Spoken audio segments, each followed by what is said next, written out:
I'm Emma. I'm the community fundraiser here at Shelter Scotland, and I just want to say a massive thank you for everyone who's taken part in the Virtual Kiltwalk in aid of shelter this coming weekend. Thanks to you, we've raised over £7,000 so far. And remember to share your Just Giving page with your friends and family this weekend to make sure that you get as many donations as you can ahead of the 3rd of May cut-off date.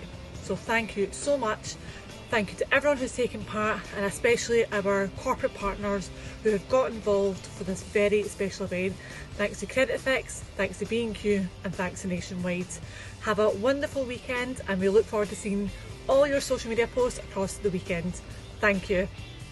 Hi everyone, I'm Georgia, the community fundraiser in Edinburgh. Just to reiterate what Emma has said, a massive thank you to everybody that has signed up and is taking part in the Kiltwalk this weekend. It's amazing to have so many people part of Team Shelter Scot, and please do remember to share your videos and photos with us from this weekend. You can tag us on social media with @ShelterScotland, and we can make sure to have a look at your posts on there.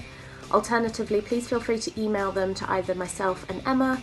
You can use our communityscotland@shelter.org.uk inbox. The other way to send your Kiltwalk videos and photos to us is in our Kiltwalk WhatsApp group. We've sent the link to this WhatsApp group recently in an email, so please do find that email and click on that, and that will let you join the group to share them with us there.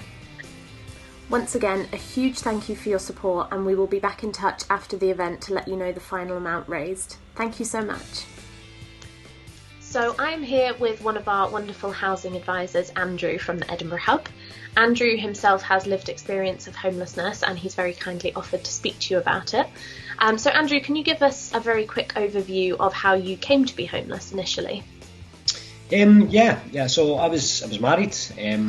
That sadly ended. It was quite amicable, and then I moved out. I thought I was doing the right thing, so I moved into a private rented accommodation that I couldn't really afford, working a 0-hour contract and studying full time.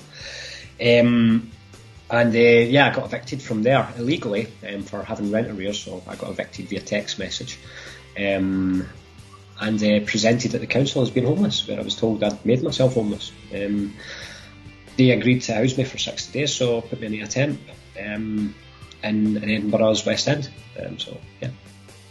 It's useful to hear. I suppose lots of people will hear the phrase temp or temporary accommodation, and people might have an idea in their head of what a bed and breakfast accommodation is like, but it's possibly not quite a true depiction of what temporary accommodation really is, especially in big cities across Scotland. So just a bit of a description of what temporary accommodation is like would be brilliant.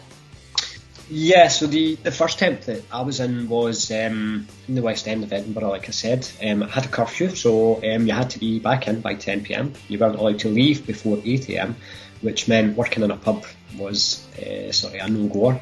I ended up having to drop out of university because there was no Wi-Fi. There was just it wasn't feasible, and I started working full-time on a 0-hour contract. The accommodation itself the room was fine. There was nothing wrong with that room, but there was always screaming, shouting, banging at night. The staff were not the friendliest, not the nicest. There was no support. No one provided any information at all about anything. And that was the first temp. I had to leave there because I broke curfew, because I was in a van that broke down on the Forth Road Bridge. And I was 45 minutes late back. They then packed my bags for me, and they were waiting for me when I got in. So I ended up spending a night in the Meadows, went back in and went to another temp, which was worse, to keep it simple. Thank you. I think it's really important to sort of show the reality of what temporary accommodation can be like, and that it's not like being in a bed and breakfast that you might stay in on your holidays. So thank you for sharing that with us. And finally, obviously the Kiltwalk is this weekend, and you're taking part for us, which is great. But just a bit of context about why fundraising for Shelter Scotland is so important to keep the services going.